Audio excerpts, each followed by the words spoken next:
ಒಂದು ಬೃಹತ್ ಪ್ರತಿಭಟನಾ ರ್ಯಾಲಿ ಜೊತೆಗೆ ಇವತ್ತು ಏನು ನಾವು ಧರಣಿ ಸತ್ಯಾಗ್ರಹವನ್ನು ಹಮ್ಮಿಕೊಂಡಿದ್ದೇವೆ ಇದಕ್ಕೆ ಬೆಂಬಲವನ್ನು ಸೂಚಿಸಿದ್ದಾರೆ. ಮುಂಬರುವ ದಿನಗಳಲ್ಲಿ ಇದು ದೊಡ್ಡ ಆಂದೋಲನವಾಗಿ ಹೊರಹೊಮ್ಮಲಿದೆ ಅಂತೇಳಿ ನಾವು ಸರ್ಕಾರಕ್ಕೆ ಹೇಳಬಯಸ್ತಾ ಇದ್ದೀವಿ. ಮಾನ್ಯರು ಇವತ್ತು ಮಾನ್ಯ ಸಚಿವರು ನಮ್ಮ ವೇದಿಕೆಗೆ ಬಂದು ಈ ಒಂದು ಸರ್ಕಾರದ ಪರವಾಗಿ ತಾವು ನಮ್ಮನ್ನು ಉದ್ದೇಶಿಸಿ ಮಾತನಾಡಬೇಕಂತೇಳಿ ನಾನು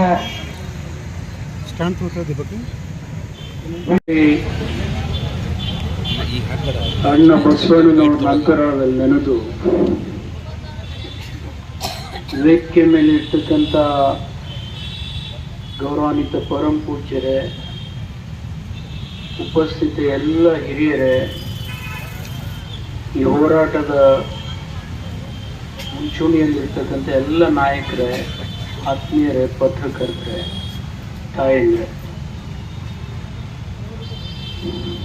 ಬಹಳ ದಿನಗಳ ಒಂದು ಬೇಡಿಕೆಯನ್ನ ಪ್ರಸ್ತಾಪ ಮಾಡಿ ಬಿಜಾಪುರದ ಬಹುಜನರ ಆಸೆಯನ್ನ ಒಕ್ಕೂರಿನಿಂದ ತಾವು ಸ್ವೀಕಾರ ಮಾಡಿ ಹೋರಾಟಕ್ಕೆ ಪಾದಾರ್ಪಣೆ ಮಾಡಿರ್ತಕ್ಕಂಥ ಎಲ್ಲ ಹಿರಿಯರಿಗೆ ನನ್ನ ಕೃತಜ್ಞತೆಗಳನ್ನು ಸಲ್ಲಿಸ್ತೇನೆ. ಬಿಜಾಪುರ ಜಿಲ್ಲೆಗೆ ಪ್ರಪ್ರಥಮದಲ್ಲಿ ಮೆಡಿಕಲ್ ಕಾಲೇಜ್ ಆಗ್ಬೇಕಂತ ಹೇಳಿ ನಾನು ಧ್ವನಿ ಎತ್ತಿರೋದು ಬಹುದಿನಗಳ ಹಿಂದೆ.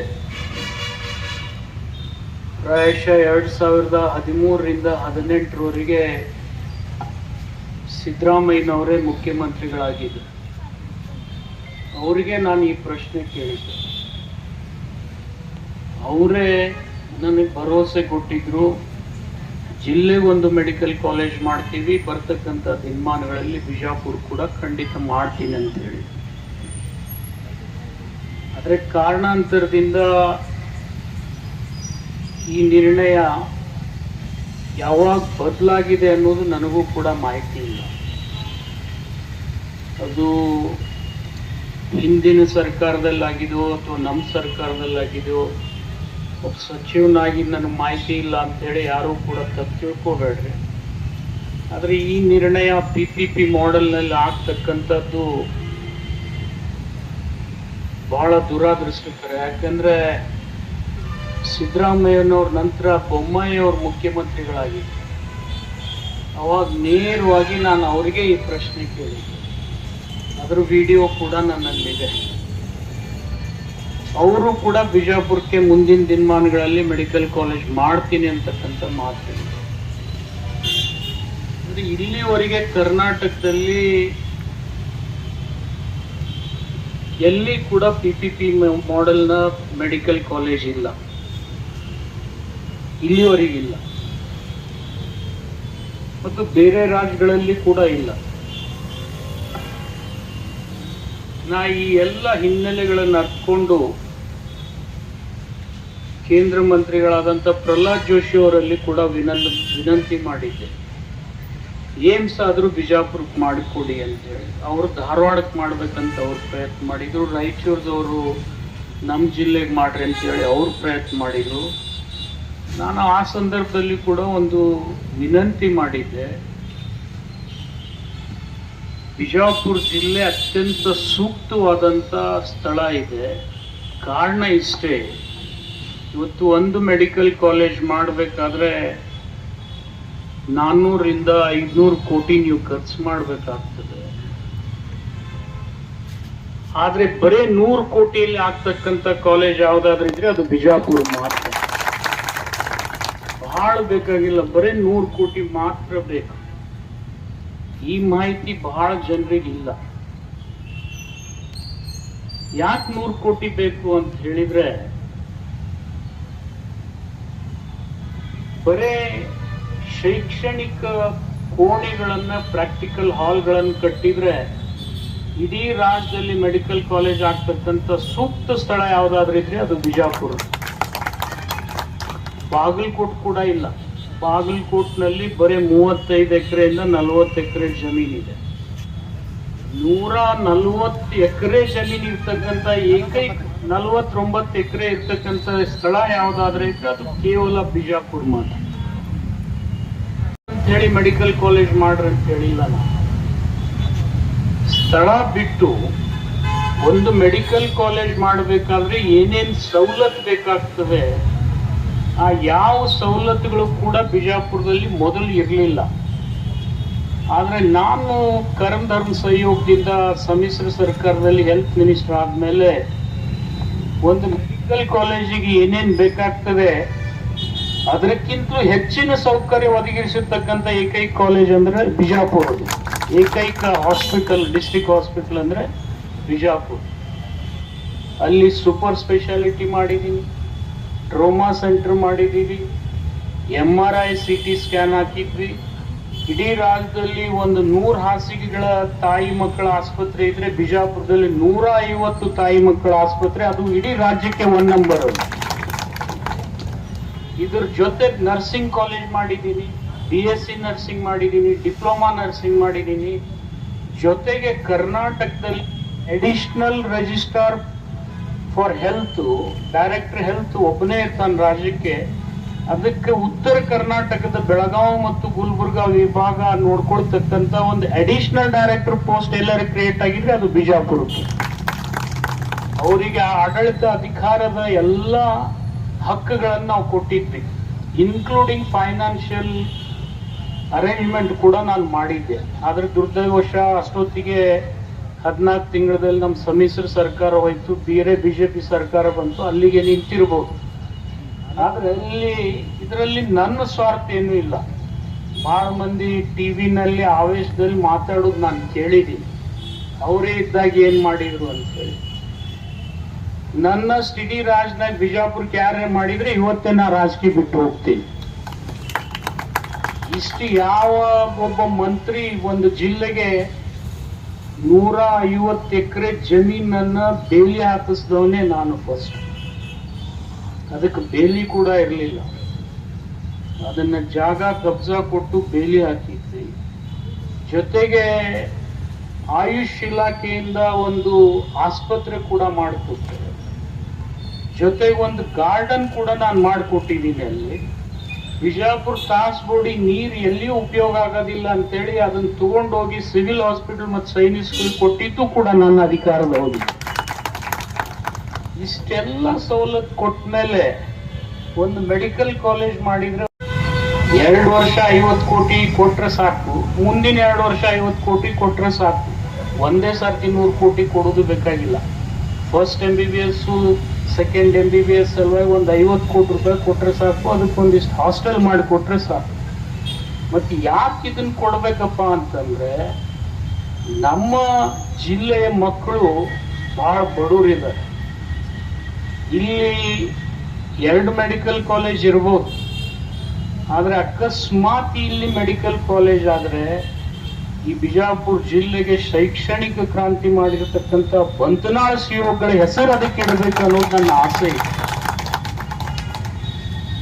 ಯಾಕೆಂದ್ರೆ ಅವರು ಮಾಡಿರ್ತಕ್ಕಂಥ ಶೈಕ್ಷಣಿಕ ಕ್ರಾಂತಿ ಇವತ್ತು ಯಾವ ಜಿಲ್ಲೆ ಯಾವ ಮೂಲಿಗೆ ಹೋಗ್ತಿರೋವ್ರಿ, ಜಮಖಂಡಿಗೆ ಹೋದ್ರು ಅಲ್ಲಿ ಹೈಸ್ಕೂಲ್ ಮಾಡಿಕೊಟ್ರು, ಡಿಗ್ರಿ ಕಾಲೇಜ್ ಮಾಡಿಕೊಟ್ರು.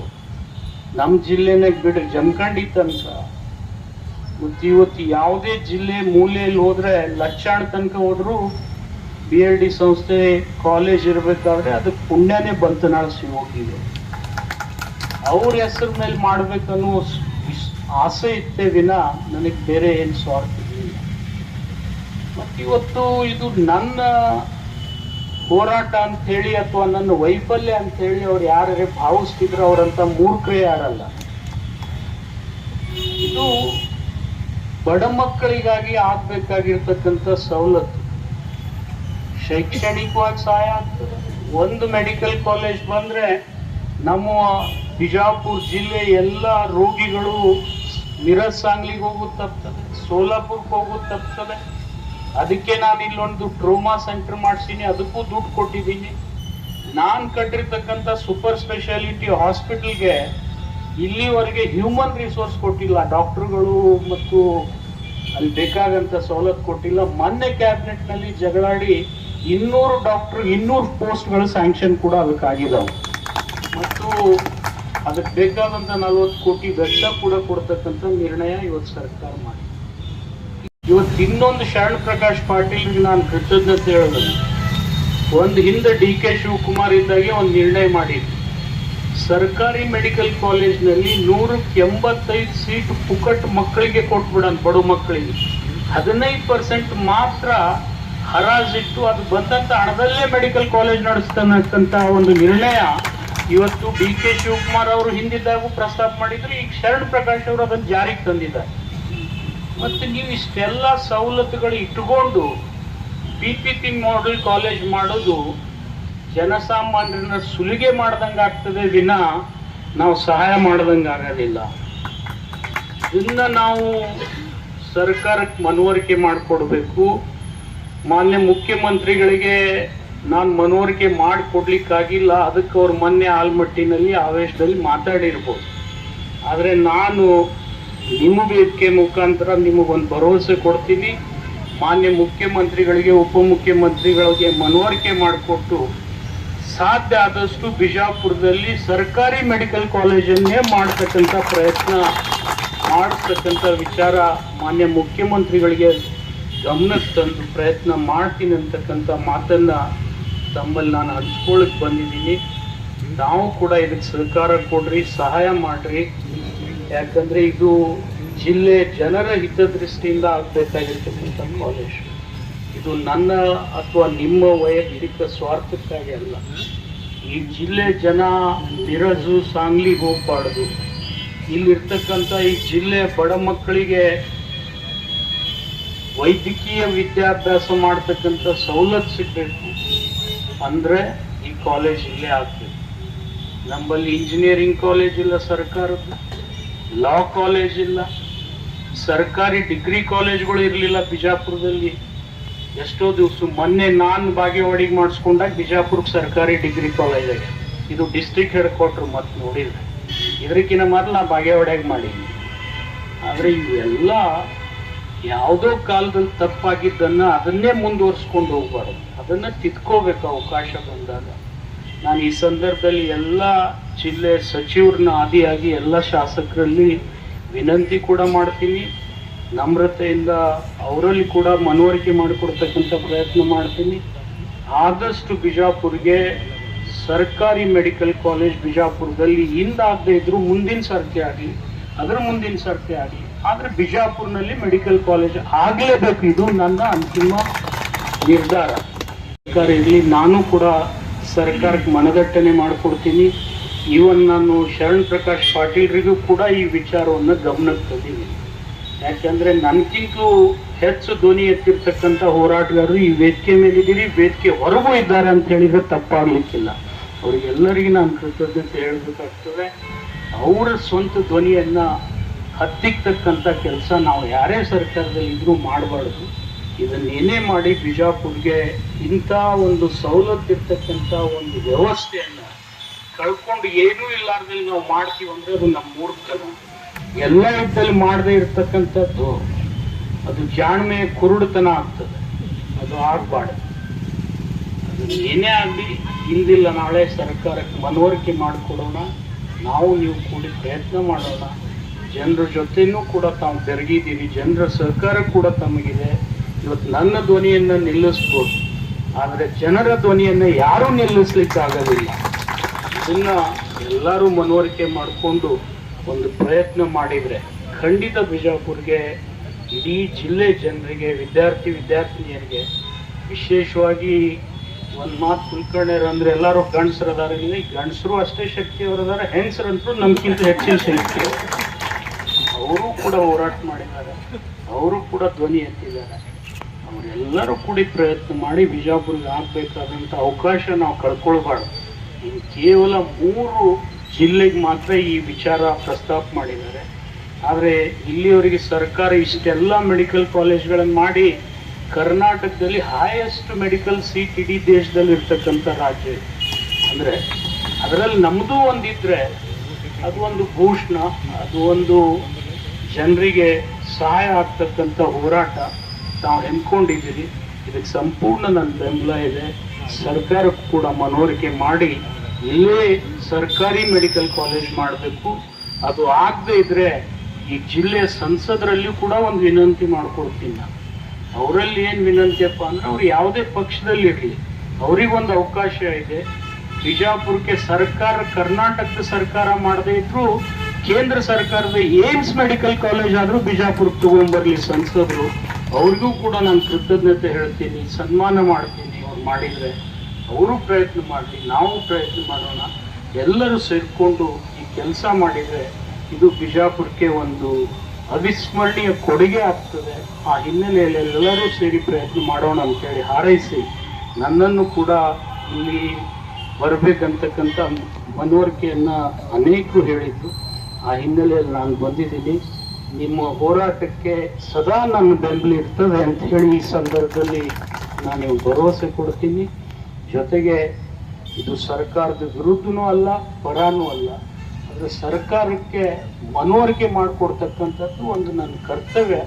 ಆ ಹಿನ್ನೆಲೆಯಲ್ಲಿ ತಾಳ್ಮೆಯಿಂದ ತಾವು ಪ್ರಯತ್ನ ಮಾಡಿ, ನಾನು ಪ್ರಯತ್ನ ಮಾಡ್ತೀನಿ ಅಂತಕ್ಕಂಥ ಮನವಿಯನ್ನು ಮಾಡಿಕೊಂಡು ತಮ್ಮ ಹೋರಾಟಕ್ಕೆ ಸಂಪೂರ್ಣ ಬೆಂಬಲವನ್ನು ಸೂಚಿಸಿ ನನ್ನ ಮಾತುಗಳನ್ನು ಮುಗಿಸ್ತಾ ಇದ್ದೀನಿ. ಜೈ ಹಿಂದ್, ಜೈ ಕರ್ನಾಟಕ.